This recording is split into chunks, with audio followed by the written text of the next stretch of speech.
मेरा जन्म रायपुर में हुआ। Then I shifted to Orissa due to my father's job.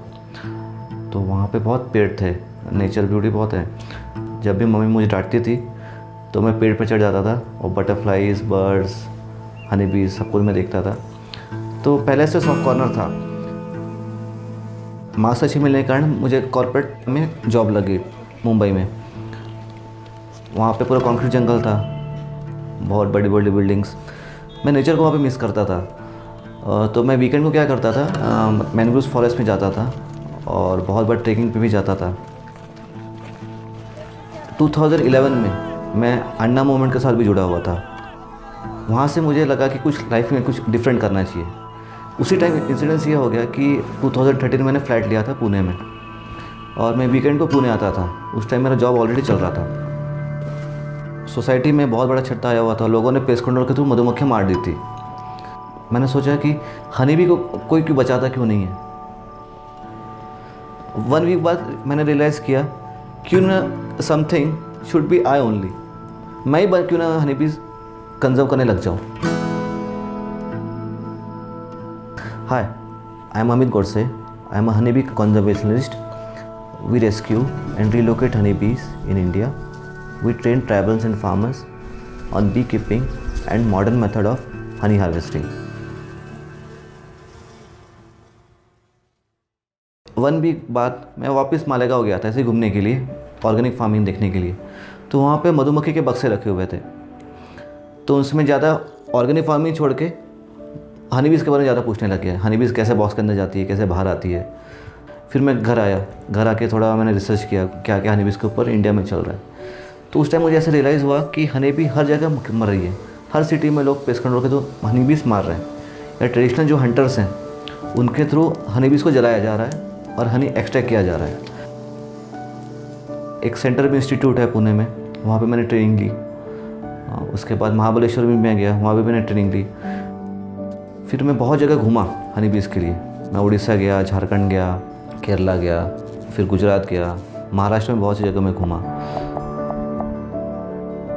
India में 5 स्पीशीज़ की हनी बीज़ मिलती हैं और हनी बीज़ का हैंडलिंग टेक्निक अलग अलग है।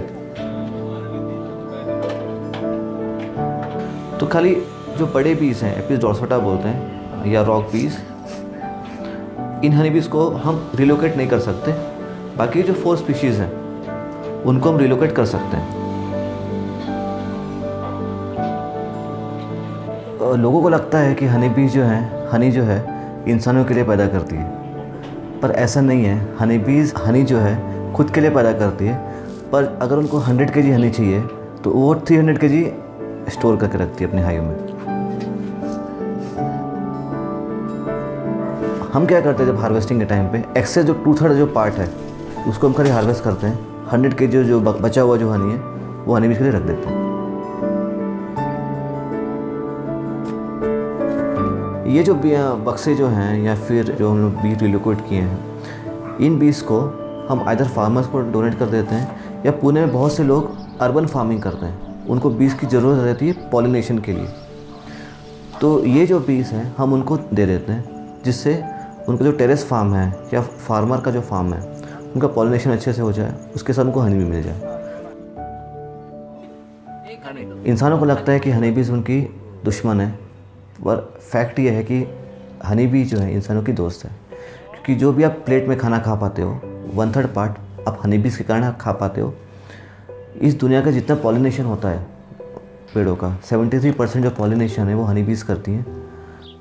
मतलब जब आप 1 चम्मच हनी खाते हो उसमें 12 हनी बीज की पूरे जीवन भर की कमाई रहती है। जब एक सोसाइटी से हनी बी का छत्ता मारा जाता है पेस्ट कंट्रोल के थ्रू, सोसाइटी मेंबर्स को लगता है हमारा प्रॉब्लम सॉल्व हो गया, पर ऐसे वर्ड की दृष्टि से देखा जाए तो प्रॉब्लम वहाँ से शुरू होता है। क्योंकि ये जो हनी बीज हैं वो माइग्रेटरी बीज रहती हैं, कभी सिटीज़ में रहेंगी, कभी फार्मलैंड में जाएंगी, कभी फॉरेस्ट में जाएंगी। जब सिटी में मक्खियों को मारा जाता है तो ये जो बीज है माइग्रेट नहीं हो पाती है फार्मलैंड में। और ऐसे माना जाता है कि जब हनी बीज का एक छत्ता हम मारते हैं तो पूरे गांव उद्ध्वस्त करने जैसा है, क्योंकि एक हनी बी का छत्ता ऑलमोस्ट 5 किलोमीटर रेडियस में पॉलिनेशन सर्विस करता है। जब हनी बीज नहीं रहेंगी फार्म में तो अच्छे से पॉलिनेशन नहीं हो पाएगा पॉलिनेशन नहीं होगा तो फार्म प्रोड्यूस बहुत कम आएगा।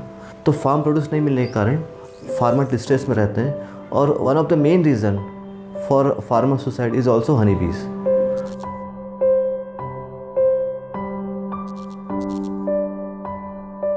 इसलिए हनी बीज का संवर्धन जरूरी है, केवल इंसानों के लिए नहीं बल्कि इस पृथ्वी के लिए।